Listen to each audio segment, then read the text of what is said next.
Good afternoon. This is Akashvani and I am Saira Mujtaba with the Midday News.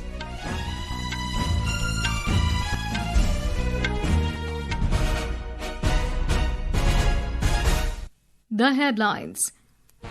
Union Railway Minister Ashwini Vaishnaw flags off Bhavnagar-Ayodhya cantt weekly train from Bhavnagar station in Gujarat. Also inaugurates Rewa-Pune and Jabalpur-Raipur trains virtually. In Uttar Pradesh, 11 people killed after a vehicle with 15 devotees falls into Saryu canal in Gonda district. IMD forecast extremely heavy rainfall over Arunachal Pradesh, Assam, Meghalaya, Sikkim and sub-Himalayan West Bengal today. In table tennis, top-seeded Indian duo Manush Shah and Diya Chitale storm into final of WTT Star Contender 2025 in Brazil, set to face Japan's Satoshi Aida and Honoka Hashimoto tonight. And in cricket, England to resume second innings at overnight score of 50-1 against India in the final test of Anderson-Tendulkar Trophy at the Oval this afternoon. And now the news in detail. Railway Minister Ashwini Vaishnaw flagged off the Bhavnagar-Ayodhya cantt weekly train from Bhavnagar railway station in Gujarat today.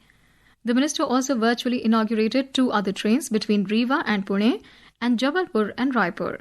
The minister said that with 34,000 kilometers of new railway tracks laid in the past 11 years, Indian Railways is witnessing a massive transformation.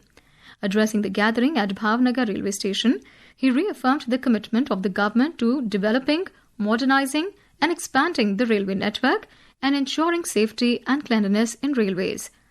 The minister said the redevelopment of 1,300 stations in the country is the largest ever station redevelopment project in the world. बहुत ही गौरव की बात है कि माननीय प्रधानमंत्री श्री नरेंद्र मोदी जी के बड़े vision के साथ रेलवे में एक बड़ा परिवर्तन हो रहा है। नई पटरियां बन रही है, नई तरह की ट्रेन आ रही हैं। ट्रेन को साफ रखना, स्टेशन को साफ रखना, नए स्टेशन बनाना, कई तरह के काम हाथ में लिए गए हैं। और आज बहुत खुशी की बात है कि भावनगर से अयोध्या धाम को जोड़ने वाली नई ट्रेन आज चालू हुई है। मध्य प्रदेश में 2 गाड़ियां रवाना हुई है, एक रीवा से पुणे और दूसरी जबलपुर से Raipur.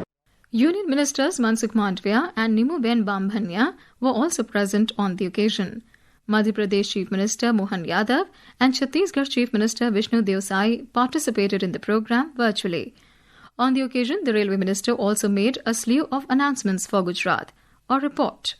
In a significant boost to infrastructure in Rajkot, Porbandar and Junagadh districts, new train service was announced between Porbandar and Rajkot. A long-awaited demand has been fulfilled with the announcement of a new railway line between Saradiya and Vanschalia. Additionally, a modern coach maintenance hub will be built at Ranagaon station at a cost of 135 crore. The minister also announced a new container terminal. The minister also announced the establishment of new container terminal at Bhavnagar Airport and also promised to start new Vande Bharat train between Bhavnagar and Surat. Aparna Khund, Akashvani News, Bhavnagar.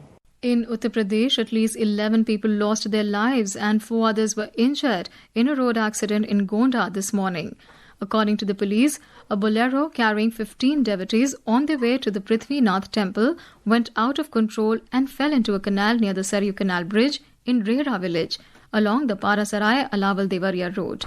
Speaking to the media, Gonda SP Vineet Jaiswal confirmed that 11 bodies have been recovered from the canal. 4 लोगों को नहर में से जीवित निकाल लिया गया जो सुरक्षित हैं और प्राथमिक उपचार हेतु उन्हें CHC या ठोक भिजवा दिया गया है और 11 लोगों की इस दुर्घटना में दुखद मृत्यु हो गई है। 11 लोगों के शव निकालकर इनके पंचायतनामा की कार्रवाई कर पोस्टमार्टम हेतु जिला अस्पताल गोंडा भिजवा दिया गया है। बाकी तत्काल इस घटना की सूचना प्राप्त होते सभी अधिकारी यहाँ मौजूद हैं। SDRF की टीम भी हमारी मौके पर आ गई है और रेस्क्यू और सर्च के ऑपरेशन अभी भी उनका जारी है। Prime Minister Narendra Modi has expressed sadness on the loss of lives in the accident. In a social media post, Mr. Modi expressed condolences to those who have lost their loved ones in the mishap. He hoped that the injured will recover soon. The Prime Minister said an ex gratia of 2 lakh rupees from the Prime Minister's National Relief Fund will be given to the next of the kin of each deceased. He said the injured would be given 50,000 rupees. Chief Minister Yogi Adityanath also expressed grief over the accident and announced an ex gratia of 5 lakh rupees for the families of the deceased. Union Minister for Transport and Highways Nitin Gadkari announced that in the next 2 years, roads in Andhra Pradesh would be on par with those in America. Addressing a meeting along with Chief Minister N. Chandrababu Naidu after laying the foundation stone for 27 road development projects and dedicating 2 completed projects worth 5,233 crore rupees to the nation in Mangalgiri town of Andhra Pradesh yesterday, Mr. Gadkari said the new projects will link Andhra Pradesh more closely with Telangana, Karnataka, Odisha and Tamil Nadu. The Union Minister announced that the Vijayawada-Hyderabad road will be developed into a 6-lane highway, reducing travel time between the two cities to just 2 hours. The Election Commission has doubled the remuneration for booth-level officers or BLOs and enhanced the remuneration of BLO supervisors involved in the preparation and revision of electoral rolls. In a statement, the poll body informed that as per the revised structure, the annual remuneration for BLOs has been doubled from 6,000 rupees to 12,000 rupees. Additionally, the incentive for BLOs for the revision of electoral rolls has been increased from 1,000 rupees to 2,000 rupees. BLO supervisors who play a crucial role in overseeing the electoral roll preparation process will now receive 18,000 rupees annually, up from 12,000 rupees. Ahead of the Independence Day celebrations, Delhi Police has prohibited the flying of sub-conventional aerial platforms in the national capital till the 16th of this month, keeping in mind the precautionary security measure in the city. These include paragliders, paramotors, hang gliders, unmanned aerial vehicles, unmanned aircraft systems, micro-light aircrafts, remotely piloted aircrafts, hot air balloons, small-sized powered aircrafts, quadcopters, and parajumping from aircrafts. Flying of such aerial platforms over the jurisdiction of the national capital shall be punishable under Section 223 of the Bharatiya Nyaya Samhita. This is Akashvani giving you the news. For quick news updates round the clock, follow us on our X handle at AIR News Alerts. And for details of these stories and more, log on to our website www.newsonair.gov.in and download the News on AIR app. Welcome back. You're listening to Midday News. The India Meteorological Department IMD has forecast very heavy to extremely heavy rainfall over Arunachal Pradesh, Assam, Meghalaya, Sikkim and sub-Himalayan West Bengal.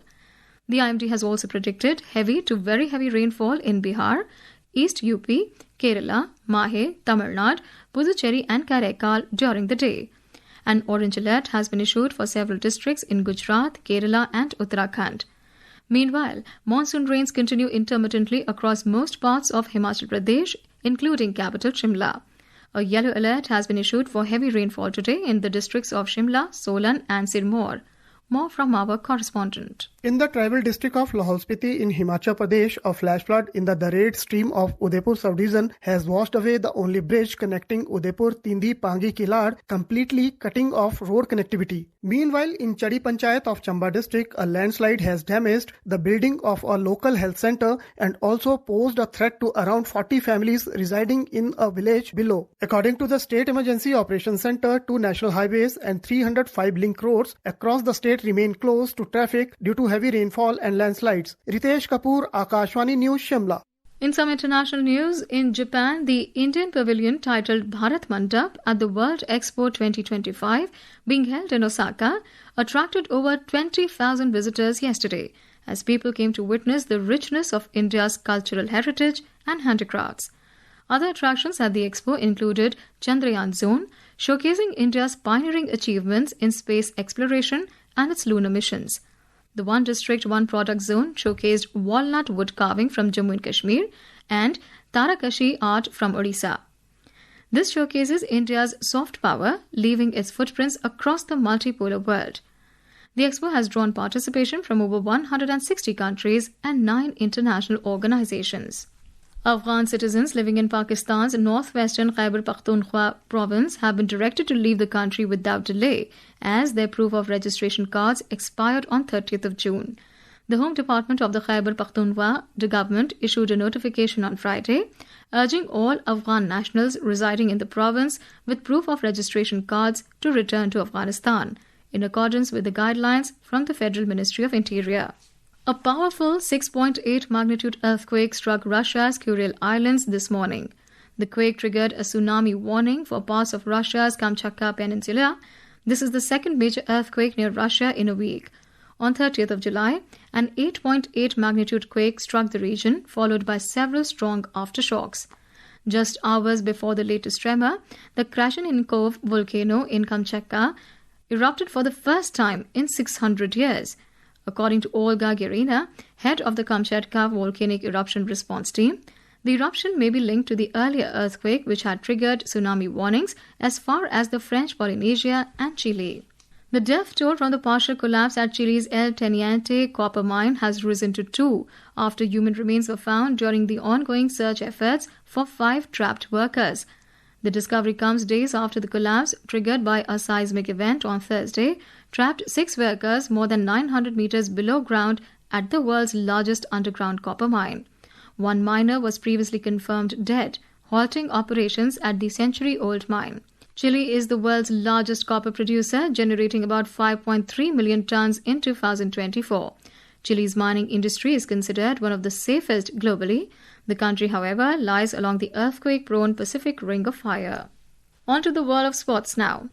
In table tennis, India's impressive campaign at the WTT Star Contender 2025 in Foz do Iguaçu, Brazil, continues, with Manush, Shah and Diya Chitale set to compete in the mixed doubles final tonight. The match is expected to begin at 9 p.m. Indian time. The top-seeded Indian pair, ranked world number 10, stormed into the final with dominant wins over Chilean teams in both the quarter-final and semi-final. They will now face Japan's duo of Satoshi Aida and Honoka Hashimoto today. In athletics, Olympians Tejinder Pal Singh, Toor, Sarvesh Kushare and Vidya Ramraj won their titles at the Indian Grand Prix 3rd in Ludhiana yesterday.